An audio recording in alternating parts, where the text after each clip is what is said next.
Kalcha artii Afrikaa goota Oromoo yeroo maraa si jaalladha si kabajna galatoomi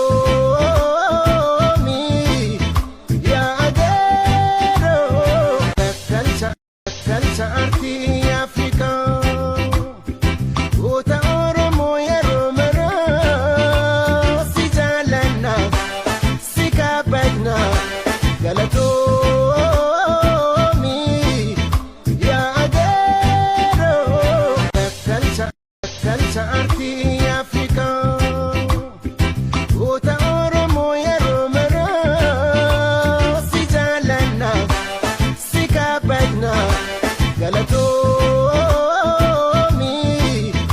yaa adeeroo.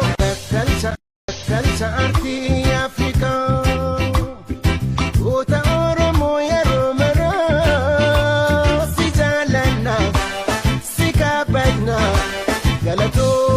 galatoomi yaa adeeroo.